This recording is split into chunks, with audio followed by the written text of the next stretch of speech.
한국경제TV 생생한 실전 투자 정보 와우퀴. 월 5,000원 커피값으로 투자 정보가 내 손 안에 배달됩니다. 와우킥 N에서 만나요.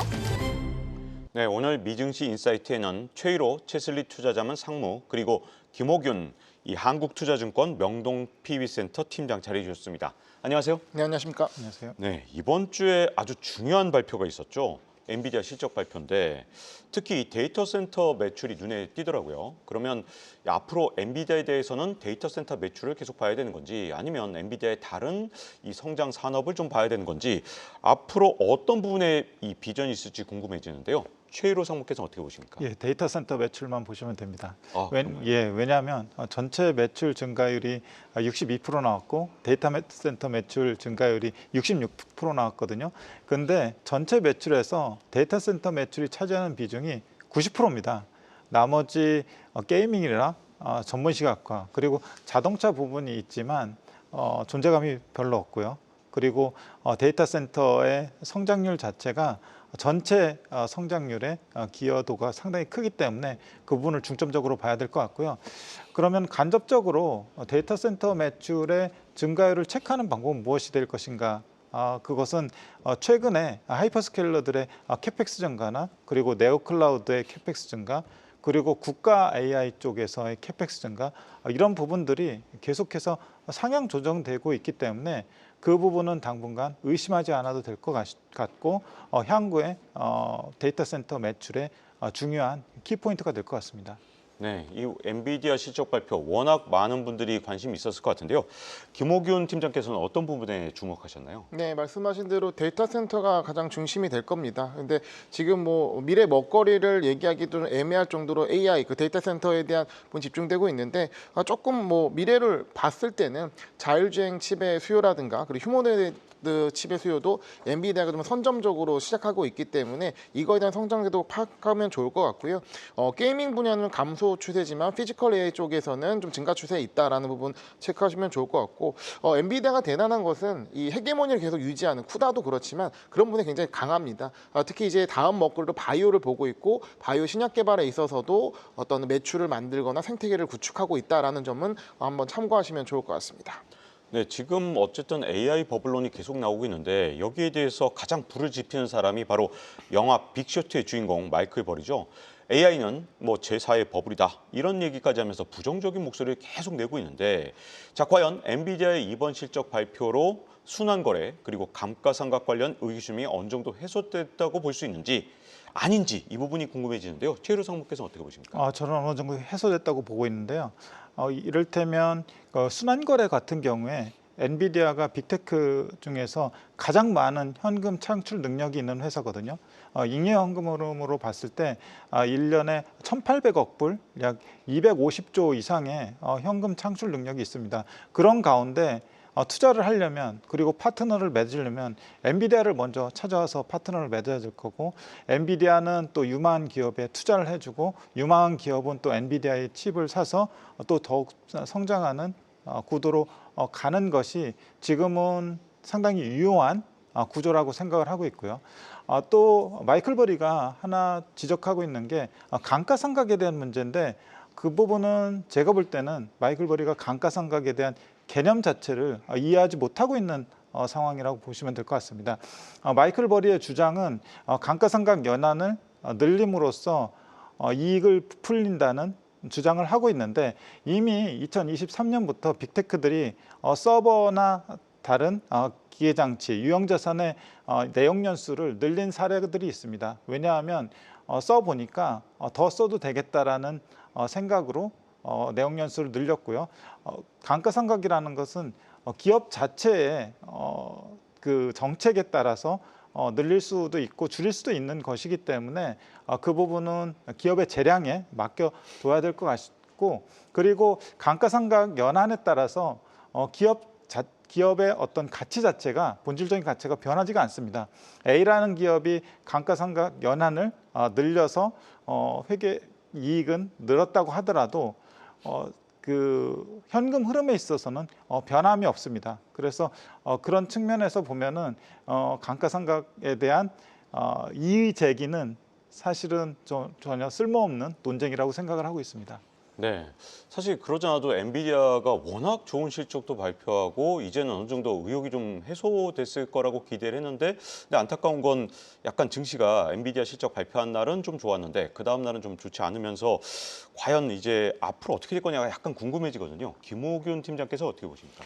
네, 전일 엔비디아 실적 발표가 나오고 마이클 버리에 대한 어떤 그 질문도 어느 정도 이제 전신항이 이제 반박을 하면서 마무리된 듯 싶었지만 증시가 하락하고 엔비디아가 다시 하락을 바뀌면서 이 의구심이 해결되지 않았고 오히려 새로운 어떤 이 음모론 같은 내용들이 많이 나왔습니다. 특히 오픈 AI의 감사 법인이 어디냐라는 어떤 논란도 강해졌고요.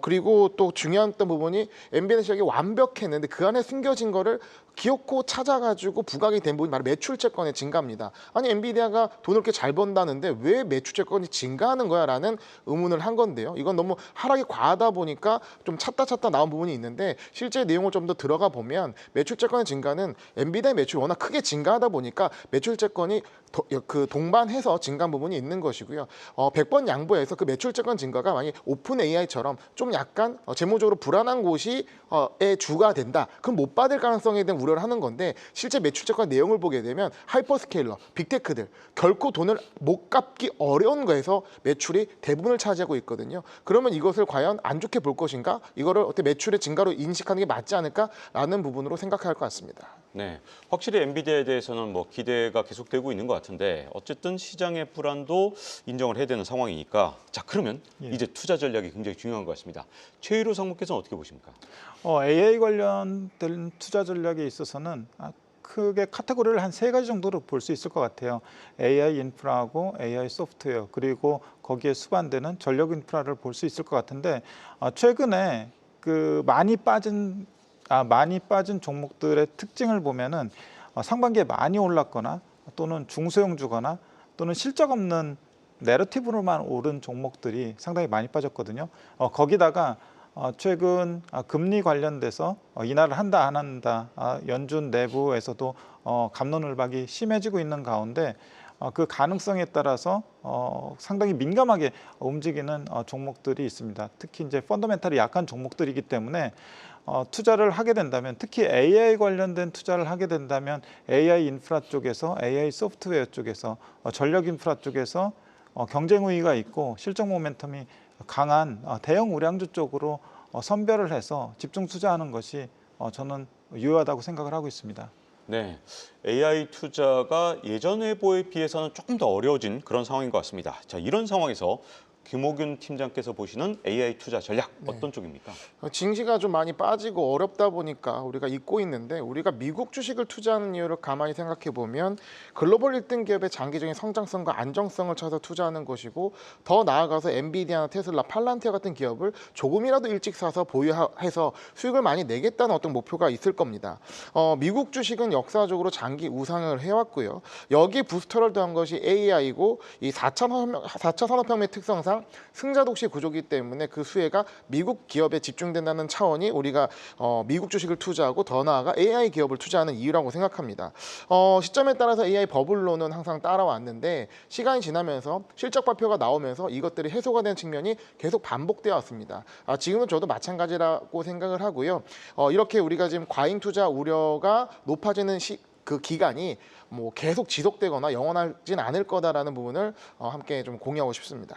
네, 이 최근에 연준에 의한 불확실성이 굉장히 커지고 있는 상황인데 이런 상황에서 이번 주에 이 10월 FOMC 의사록도 공개가 됐죠. 이 의사록을 보면 금리 동결에 찬성하는 그런 인사들도 좀 있는 것 같은데 이런 상황에서 어제 같은 경우는 리사 쿡 이 연준 이사가 굉장히 시장의 불안감을 높이는 발언을 했고 오늘은 또 윌리엄스 뉴욕 연은 총재가 또 좋은 말도 해서 더욱더 헷갈리는 것 같습니다. 최유로 상무께서 보실 때 어떻게 보십니까? 예, 맞습니다. 지금 밸류에이션하고 가격 부담이 있는 상황에서 심리와 수급이 굉장히 취약한 상태이기 때문에 연준 인사들의 발언 자체 하나하나에 시장이 굉장히 예민하게 반응을 하고 있는 것 같은데요.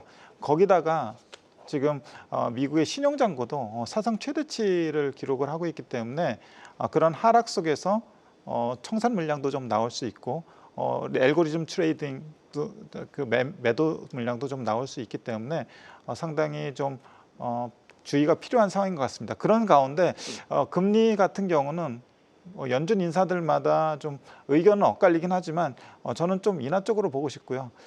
오늘 때마침 존 윌리엄스 연은 총재의 가까운 시일 내에 금리 인하가 가능하다라는 멘트 하에 페드와치에서 측정되는 금리 인하 확률이 12월 금리 인하 확률이 70%를 넘었습니다. 그런 가운데 앞으로도 계속해서 드문드문한 데이터가 셧다운으로 인해서 좀 나오겠지만 물가 데이터나 고용 데이터 이런 부분들이 금리 인하 쪽에 맞춰지지 않을까 싶습니다. 특히 고용 같은 경우는 좀 헷갈리는 상황이긴 한데 물가 같은 경우는 물가에서 가장 많은 비중을 차지하는 주거비하고 유가하고 이런 부분들이 상당히 안정이 돼 있기 때문에 높게 나오기 힘들다고 보고 있고요. 그런 것들을 감안하면은 12월 금리 인하 가능성에 대해서 저는 좀 더 높은 점수를 주고 싶습니다. 네, 미국 연방정부 셧다운으로 연기됐던 미국 9월 고용 지표가 이번 주에 발표가 됐습니다. 시장의 예상을 웃돌게 나오면서 이것도 또 앞으로 어떻게 해석해야 되느냐 이거에 대해서 얘기가 정말 많이 나오고 있습니다. 김호균 팀장께서는 어떻게 보십니까? 네, 어제 9월 고용지표가 나왔는데요. 제 생각에 신뢰도가 그렇게 높은 거는 아닌 것 같습니다. 엇갈린 데이터를 나오기도 했지만 전일 시장의 하락을 고용 데이터로 꼽는 경우도 있는데 그건 조금 아닐 수 있다고 생각이 실제 제가 그때 방송을 했는데 고용지표 발표 직후에 엔비디아 실적에 대한 영향이 훨씬 우세했습니다. 크게 영향을 주지 못했고 이후에 이제 비트코인이 하락하면서 연준 의원들이 연설이 이어지면서 하락이 이어졌거든요. 그래서 9월 고용지표를 과대 해석하는 것보다는 오히려 10월 고용지표가 연기돼서 12월 FOMC 이후에 발표된다는 점이 동결 확률을 높였다는 게 좀 중요할 것 같고요. 근데 이제 일단은 저는 고용 쪽에 있어서는 좀 악화될 것 같다라는 생각을 하는 게 민간 데이터도 그랬고 그리고 이제 AI가 고도화됨에 따라서 일자리는 좀 지속적으로 감소할 거로 보입니다. 그러니까 최근에 노동이 균형을 보였던 것은 이제 그 이민자들을 추방하게 되면서 새로운 노동 균형이 맞춰졌기 때문에 일시적으로 균형이 잡혔던 것이지 AI가 고도화될수록 노동은 굉장히 일자리 많이 축소가 될 수밖에 없는 부분이거든요. 이런 데이터가 나오면 나올수록 금리 인하 확률은 높아질 것이고 시기가 12월 뒤에 나온다고 해서 그게 큰 이슈는 아니라고 생각을 합니다. 네. 일단 많은 투자자분들이 12월에도 금리가 인하될 것이다. 이렇게 포지션을 잡고 가셨던 분들이 굉장히 많을 것 같은데요. 그런데 혹시라도 만약에 12월에 금리가 동결될 경우에는 과연 어떻게 해야 될지 최희로 사무께서는 어떻게 보십니까? 예, 금리가 동결되든 인하되든 사실 저는 아까 말씀드렸던 대로 대형 성장주, 대형 우량주로 선택과 집중을 하는 게 상당히 좋다고 생각을 합니다. 왜냐하면 실물 쪽에서도 그렇지만 주식시장 쪽에서도 그 빈익분 부익부 현상이 굉장히 극심하게 나타날 것 같거든요. 아시겠지만 K자형 경제 구조라고 해서 잘 되는 그 부분들은 더 잘 되고 안 되는 부분들은 안 되는 부분들은 더 안 될 수가 있기 때문에 잘 되는 부분들에 더 집중하려는 그런 쏠림 현상이 증권 시장에도 나타날 것 같습니다. 그래서 AI 시대에서 정말로 해자를 가지고 있고 실적 모멘텀이 좋고 경쟁 우위가 있는 그런 대형 우량주 쪽으로 여전히 집중하는 것이 좋다고 생각합니다. 네. 이 12월에 금리 인하를 기대하시는 분들이 정말 많은데 그래도 우리는 리스크를 좀 감안해야 되겠죠. 혹시라도 12월에 이 동결이 된다. 그렇게 된다면 김호균 팀장께서는 어떤 전략을 가져가는 게 좋다고 보십니까? 네, 일단은 동결의 가능성이 연준 의원들의 스탠스를 봤을 때 높아지는 부분이 사실인데요. 그런데 동결의 주장을 살펴보면 신중론이 우세입니다. 그러니까 동결을 하고 이제 앞으로 금리 인하를 하면 안 된다가는 보다는 셧다운으로 데이터가 부족하기 때문에 신중하게 12월은 결정하지 않겠냐는 부분인 것이고 지금 뭐 12월에 금리 인하 동결하면 앞으로 이제 금리나 못해 이게 아니라 지금은 동결을 하더라도 이후에 고용 데이터들이 부족하고 그 물가가 안정적이면 충분히 금리 인하를 지속하거나 오히려 더 빠르게 할 수 있는 부분이기 때문에 이것이 지금 동결로 인해서 뭐 끝이 난다 이렇게 보지는 않고 있고요.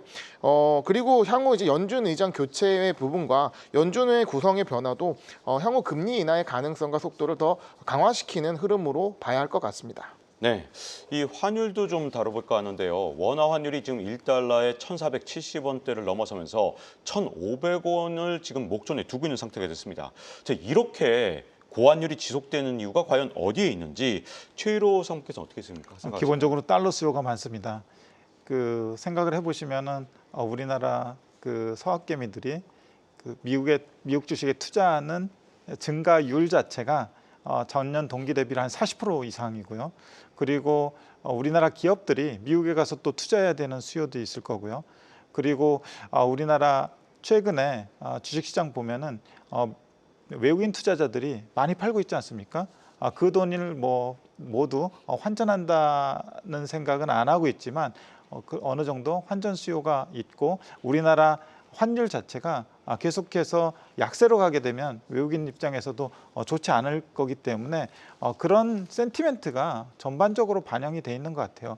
그러다 보니까 기업들에서도 그 달러 가지고 있는 상황에서 환전에 대한 니즈를 별로 못 느낄 것 같습니다. 달러가 계속 올라갈 강세가 될 거라는 그런 어떤 믿음이 많기 때문에 이런 것들이 다 믹스가 되다 보니까 달러 환율 자체가 올라가면 올라갔지 떨어지기는 좀 어렵지 않은 상황인가 이렇게 보고 있습니다. 이미 환율이 굉장히 많이 올라간 상태에서 여기서 더 위로 열려 있다면 예. 최일호 상무께서 보실 때는 환율이 어디까지 갈 수 있다고 보시는 거예요? 그래서 일단은 하방 자체는 한 1,400원 정도가 뉴 노멀이 될 것 같고요. 1,500원까지는 봐야 되지 않을까 그렇게 생각을 합니다. 네, 앞으로 이 환율에 대해서 더 많은 관심들이 계속 쏟아질 것 같은데, 자 김호균 팀장께서 보실 때 환율이 이렇게 오른 이유 그리고 앞으로 전망이 어떻게 보시는지 궁금한데요. 네, 어느 때보다 환율의 판단이 어려울 것 같습니다. 사실 환율을 맞추는 게 가장 저도 어렵다고 생각을 하는데 지금 증시가 변동을 보이는 가운데서 달러 인덱스는 지속적으로 상승을 하고 있습니다. 그 원인에는 엔화의 약세가 좀 주요하게 영향을 미쳤다고 보고 있는데요. 마치 이제 8월 5일에 있었던 작년이죠. 엔캐리 트레이드 청산의 공포를 기억하게 하는 어떤 엔화의 움직임이 있는 것 같습니다. 최근 엔화 약세가 지속되고 있고요. 일본 장기채 30년물이 금리가 계속 상승하고 있다는 것은 시장에 있어서 불안 요인, 그러니까 어제 하락을 좀 설명하는 데 일조할 수 있는 불안 요인이라고 생각되는 거고, 이거에 대한 부분은 좀 우려를 좀 유지하면서 체크해볼 사항이 아닌가. 엔화의 환율 방향이 달러를 더 상승시키는 자극하는 부분을 어느 정도에서 멈출지를 면밀하게 좀 지켜봐야 할 것 같습니다. 네, 최근에 이 금융시장의 불안이 시작되면서 모든 금융시장의 자산이 동반 급등하던 에브리싱 랠리가 좀 끝났다 이런 얘기들도 좀 있습니다. 지금 일단 어쨌든 암호화폐부터 시작해서 금값 그리고 이제 증시까지 조정을 받고 있는데 과연 이런 상황에서는 어떤 투자 전략을 가져가면 좋을지 최일호 상무께 먼저 여쭤보겠습니다. 예, 에브리띵 랠리가 지금 좀 식고 있는데 그동안 생각해 보면은 모든 자산이 약간 랠리를 보면서 과열 기운이 좀 있었습니다. 그래서 과열을 좀 시키는 그런 과정이라고 생각을 하고 있고, 그런 가운데 펀더멘탈이 약한 주식이나 자산들은 더더욱 더 약세를 보이고 있는 상황이고요. 그럼 이런 상황에서 어떻게 되냐 보면은 아까 그 TV 방송에서도 잠깐 나오던데 피어 앤 그리드 인덱스가 거의 6을 가리키고 있습니다. 이 6이 어느 정도 수준이냐면 극심한 공포 수준인데, 가만히 생각해 보시면은 지난 4월에 트럼프 대통령의 관세발 충격에서 4를 기록했거든요. 그럼 지금이 그 정도까지인가라고 생각해 볼 때는 좀 과도하지 않나 싶습니다. 그래서 저는 그 경험상으로 볼 때 이런 과도한 공포 하에서는 분할 매수하는 것이 좋다고 생각을 하고 있고요. 그 분할 매수하는 대상도 아까 계속 말씀드리지만 우량한 자산으로 해야 되는데 코인이나 금이나 이런 것들보다는 그동안 좀 비싸서 못 샀던 대형 우량주 쪽으로 분할 매수하는 것이 어떤가 싶습니다. 네. 지금처럼 이 모든 자산이 일종의 조정을 받는 이런 상황에서는 정말 투자의 방향성을 잡기가 정말 힘들 것 같은데요. 자, 김호균 팀장께서는 어떻게 보십니까? 네, 일단은 시장이 가장 위험의 극단에 있다고 보여지는 크립토 시장이 바닥을 확인할 필요가 있을 것 같고요. 다음으로는 시장이 약한 고리로 언급되는 오라클, 메타, 그리고 소프트뱅크가 주가의 지지를 확인하고 반등하는 모습이 좀 필요할 것 같습니다. 이 AI 랠리 과정에 있어서 어떤 시기에는 너무나 열광을 하고 어떤 시기에 너무나 비관에 빠지고 있는데 진실은 그 중간에 있을 가능성이 높고, 지금이 어떤 비관의 극에 있다고 한다면 이런 투매장 속에서 투자자들이 투매로 매도를 하는 것이 과연 옳을 것인가라는 의문이 있거든요. 그러면 나중에 후회할 가능성도 있기 때문에 생각을 하셔야 될 것 같고요. 또 하나 말씀드릴 것이 미국 증시를 최근 2, 3년간 보았을 때 하락에서 반등하는 패턴이 거의 99% V자 반등 패턴이었습니다. 그래서 지금 어떻게 보면 여러분들이 포트폴리오 상에서 현금 비중을 갖고 있으면 그걸 유지하면서 추가 하락에 대비하는 건 좋지만 이 상황이 너무 우려돼서 현금 비중을 너무 과도하게 늘린다면 V자 반등할 때 회복을 더디게 할 수 있는 부분이 있기 때문에 이런 점 고려해서 좀 신중하게 포트폴리오를 관리하셨으면 좋겠습니다. 네, 이렇게 오늘 미증시 인사이트에서는 최슬리 투자자문 이 최일호 상무 그리고 김호균 한국투자증권 명동 PB센터 팀장과 함께했습니다. 두 분 감사합니다. 감사합니다.